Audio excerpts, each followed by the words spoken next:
आखिर क्यों भारत की गाड़ियों में अब 2 स्टीयरिंग व्हील को लगाया जाएगा, और एक ऐसा फैक्ट जो आपसे आपके बैंक वाले छुपाते हैं। साथ ही जानेंगे एक ऐसे देश के बारे में जहां पर डॉक्टर भीमराव अंबेडकर के नाम पे रोड का नाम रखा गया है, और क्यों इस देश में एग्जाम के टाइम आप वॉच नहीं पहन सकते हैं। साथ ही जानेंगे एक ऐसे व्यक्ति के बारे में जिसने सिर्फ शीशा लेने के लिए ही 9 लाख रुपए एडवांस कर दिए, और क्यों मच्छर को लैब के अंदर तैयार करके उसे दुनिया भर में छोड़ा जा रहा है। अगर ये फैक्ट आप नहीं जानते हैं तो आप फैक्ट टेंडर के इस वीडियो को एंड तक जरूर देखें। फैक्ट नंबर 11, क्या आप जानते हैं कि अमेरिका के एक सड़क का नाम डॉक्टर भीमराव अंबेडकर रखा गया है? तो असल में अमेरिका के न्यूयॉर्क शहर में 61 स्ट्रीट ब्रॉडवे सड़क का नाम बदलकर अब इस सड़क का नाम डॉक्टर भीमराव अंबेडकर रख दिया गया है। फैक्ट नंबर 10,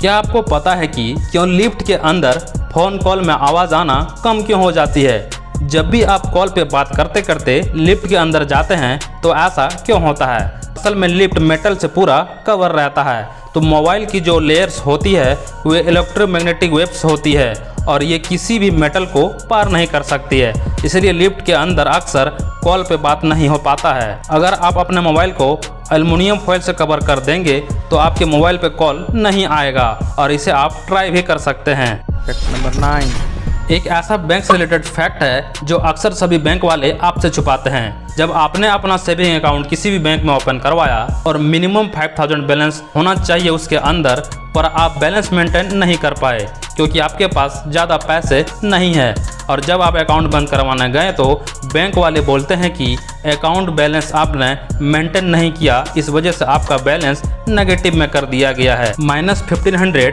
या -1600। तो आपको एक फैक्ट बता दूं, आरबीआई के रूल के अनुसार बैंक कस्टमर के अकाउंट में मिनिमम बैलेंस ना होने पर पेनल्टी नहीं लगा सकता है। अगर आपने मिनिमम बैलेंस मेंटेन नहीं किया तो बैंक पेनल्टी लगा के आपका अकाउंट 0 तो कर सकता है पर माइनस में नहीं कर सकता है, और ऐसा करता है तो आप आरबीआई में कंप्लेन कर सकते हैं। और इस अमेजिंग फैक्ट के लिए आप इस वीडियो को एक लाइक जरूर कर दें। फैक्ट नंबर 8, डॉल्फिन जो होती है वे जब बॉर्न होती है तो उनके 38% बॉडी पर बाल होते हैं, और जैसे ही वे धीरे धीरे बड़ी हो जाती है तो वे बाल गिर जाती है, और पैदा होने के करीब 3 हफ्ते बाद उनकी बॉडी पर एक भी बाल नहीं होते हैं, और ऐसा इसलिए ताकि उसे स्विमिंग करने में हेल्प मिले, और एक बाल गिरने के बाद ये बाल दोबारा कभी नहीं उगते। फैक्ट नंबर 7, स्टारबक्स अपने एम्प्लॉय को परफ्यूम लगाने की परमिशन नहीं देता अगर आप वहाँ पे काम करते हैं तो, और आप यहाँ पे परफ्यूम लगा के नहीं जा सकते क्योंकि इससे 2 चीज़ होती है। पहली, आपके परफ्यूम की स्मेल कॉफ़ी की स्मेल को ओवरराइड कर देगा, जिससे लोगों को कॉफ़ी की स्मेल नहीं आएगी और पीने में भी मज़ा नहीं आएगा, और अगर आपने लोशन कुछ लगाया है तो उसकी स्मेल से कॉफ़ी का टेस्ट भी बिगड़ सकता है। फैक्ट नंबर 6, नॉर्मली हर एक देश में गवर्नमेंट लोगों से अपील करती है कि जब भी वे बाइक या स्कूटी को चलाएं तो हेलमेट हमेशा ही पहनें, लेकिन हर एक कंट्री में बहुत से ऐसे लोग होते हैं जो तमाम कोशिश करने के बावजूद भी कभी भी हेलमेट पहनते ही नहीं हैं। वहीं क्या आपको पता है कि इसी चीज़ से छुटकारा पाने के लिए स्पेन के गवर्नमेंट ने एक बेहद ही अजीब से नियम को लॉन्च किया है। असल में इस नियम के तहत स्पेन गवर्नमेंट ने अपने हर एक ट्रैफिक सिग्नल को ही एक स्मार्ट ट्रैफिक सिग्नल में कन्वर्ट कर दिया है, जिसके चलते हुए जब भी ट्रैफिक सिग्नल रेड होता है और कोई भी इंसान टू व्हीलर पर बैठा हुआ हेलमेट नहीं पहनता है तो ये सिग्नल बगल में लगी हुई एलईडी स्क्रीन पर उसकी वीडियो को चलाना शुरू कर देता है, और साथ ही साथ ये ट्रैफिक सिग्नल तब तक ग्रीन नहीं होता है जब तक टू व्हीलर पर बैठा हुआ इंसान अपना बाइक को साइड ना लगा ले या फिर हेलमेट ना पहन ले। और अमेजिंग बात यह है कि इस नियम के चलते हुए स्पेन के लोग अब अपने आप ही हेलमेट को पहनना शुरू कर चुके हैं।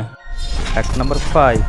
जब भी हम एग्ज़ाम देने जाते हैं तो हम वॉच पहनकर जरूर जाते हैं ताकि हम टाइम देख सके और उसी हिसाब से अपने आंसर को लिख सके। लेकिन क्या आपको पता है कि चाइना एक ऐसी कंट्री है जहां पर मौजूद हर एक स्टूडेंट आपको कभी भी एग्ज़ाम में वॉच पहना हुआ नज़र नहीं आएगा। सिर्फ इतना ही नहीं बल्कि अगर आप एग्जाम के दौरान अगर आप स्टूडेंट को टाइम बता देते हैं तो इस चीज़ के लिए वो बंदा आपके ऊपर केस कर सकता है। पर क्यों? तो असल में चाइना के एक अजीब ट्रेडिशन के अनुसार अगर किसी भी इम्पोर्टेंट काम के दौरान टाइम पूछते हैं या फिर समय के बारे में भी सोचते हैं तो ये चीज़ आपके लिए बैड लक माना जाता है। फैक्ट नंबर 4, नॉर्मली हम हमारे ड्रेस कोड के अकॉर्डिंग अलग अलग कलर के वॉच को पहनना पसंद करते हैं, लेकिन वहीं क्या आपको पता है कि यही काम अगर आप मलेशिया में कर दिए तो आपको सीधा जेल कर दिया जाएगा और साथ ही 3 साल की सज़ा भी दी जाएगी। असल में एक मलेशियन लॉ के अनुसार मलेशिया का कोई भी इंसान रेनबो कलर में मौजूद किसी भी कलर का वॉच को नहीं पहन सकता,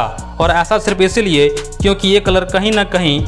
LGBTQ कम्युनिटी को प्रेजेंट करते हैं, जिससे मलेशिया अपने यहाँ लीगल नहीं समझता है, और इसीलिए इस अजीब से लॉ को मलेशिया में पारित किया गया है। फैक्ट नंबर 3, हम सभी के लिए एजुकेशन कितना ज़्यादा इम्पोर्टेंट है, इस बात का अंदाज़ा आप इस फैक्ट को सुनकर लगा सकते हैं। असल में हाल ही में वेस्ट बंगाल के 3 लोगों ने यूपी के एक 72 साल के शख्स को 2 करोड़ रुपए में एक ऐसे मिरर को बेचने का प्रपोजल रखा, जिसके सामने खड़ा होकर आप किसी भी इंसान को बिना कपड़े के देख सकते हैं। अब अजीब बात यह है कि इस चीज के लिए यूपी के उस 72 साल के इंसान ने उस लोगों को 9 लाख रुपए का एडवांस भी किए थे, जिसके बाद ये बात पूरी तरीके से दुनिया के सामने आ गया, और इससे पता चलता है कि कहीं ना कहीं एजुकेशन हमारी लाइफ में कितना ज़्यादा जरूरी है। फैक्ट नंबर 2, पिछले 6 महीने में पूरी ही दुनिया के लैब के अंदर बनाकर तैयार किए गए लगभग 1 अरब मच्छर को दुनिया भर में छोड़ दिया गया है, और साथ ही इस चीज़ में हमारा भारत भी पीछे नहीं है। पर ऐसा क्यों किया जा रहा है? तो असल में ये सभी मेल मच्छर होते हैं जिन्हें लैब के अंदर मॉडिफाई किया जाता है, और इनके अंदर एक ऐसे जीन को डेवलप कर दिया जाता है कि जैसे ही ये फीमेल मस्कीटो के साथ मेट करता है तो फीमेल मस्कीटो कुछ ही दिन में खत्म हो जाती है। जैसे कि हम सभी जानते हैं कि मच्छर, डेंगू और मलेरिया सिर्फ फीमेल मच्छर के काटने की वजह से ही होता है। तो इस कंडीशन में पूरी ही दुनिया में डेंगू और मलेरिया के केसेस भी काफ़ी ज़्यादा कम होते हुए चले जा रहे हैं, और इसीलिए अब आगे आने वाले कुछ ही समय में एक बार फिर से कई करोड़ मच्छर को पूरी ही दुनिया में हर एक कंट्री में छोड़ दिया जाएगा। फैक्ट नंबर 1, आखिर क्यों भारत की गाड़ियों में 2 स्टीयरिंग व्हील को लगाया जाएगा? आपको ये सुनने में काफ़ी अजीब लग रहा होगा, लेकिन जापान पूरी ही दुनिया में पहली ऐसी कंट्री बन चुकी है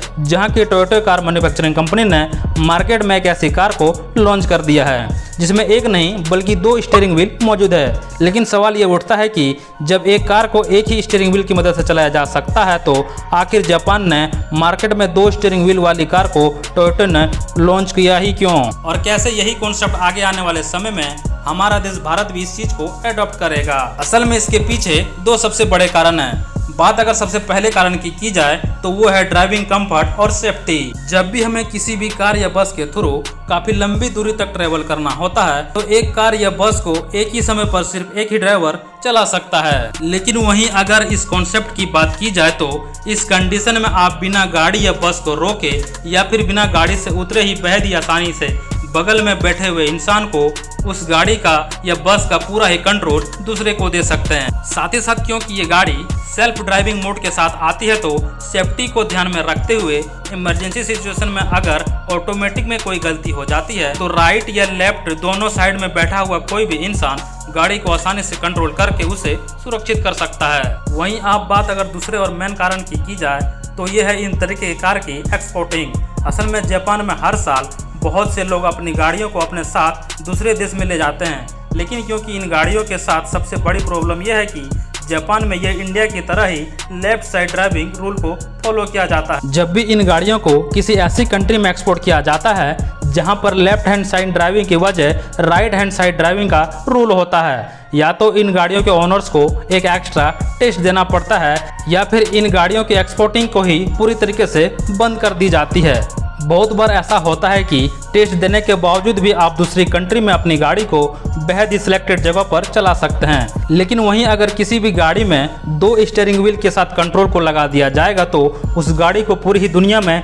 किसी भी कंट्री में बेहद ही आसानी तरीके से बिना टेस्ट दिए चला सकते हैं। इंटरेस्टिंग बात यह है कि टोयोटा ये बात पूरी तरीके से साफ कर चुकी है कि अगर जापान में ये कॉन्सेप्ट पूरी तरीके से सफल रहता है तो वे दुनिया भर में हर एक कंट्री में कुछ ऐसी गाड़ी को उतारना शुरू कर देंगे जिनके अंदर एक नहीं बल्कि 2 स्टीयरिंग व्हील मौजूद होंगे। और इन कंट्री में इंडिया भी शामिल है क्योंकि इंडिया ऑटोमोबाइल सेक्टर का एक बहुत ही बड़ा मार्केट है जिसे यूनिक आइडिया से कैप्चर करना हर एक कंपनी चाहती है। और यही वे कारण है जिसके कारण आने वाले समय में आपको इंडियन मार्केट में भी बहुत ही ऐसे कार देखने को मिलेंगे जिसके अंदर एक नहीं बल्कि 2 स्टीयरिंग व्हील को लगाया जाएगा। साथ ही अगर आप जानना चाहते हैं कि आखिर ट्रेन के डिब्बे पर लिखे इस नंबर का क्या मतलब होता है, आखिर आर्मी ऑफिसर्स के बाल हमेशा छोटे ही क्यों होते हैं, आखिर पुलिस के वर्दी में ये रस्सी क्यों लगा होता है कंधे पे, तो डिस्क्रिप्शन में दिए गए लिंक पर क्लिक करें या चैनल पे जाके देख सकते हैं। अगर आप इसी तरह के इंटरेस्टिंग और नॉलेजेबल फैक्ट देखना पसंद करते हैं तो आप इस वीडियो को लाइक करके चैनल को सब्सक्राइब कर दें और साथ ही बेल आइकन को दबा दें। आज की वीडियो के लिए बस इतना ही। मिलते हैं फिर एक नए वीडियो के साथ, तब तक के लिए गुड बाय।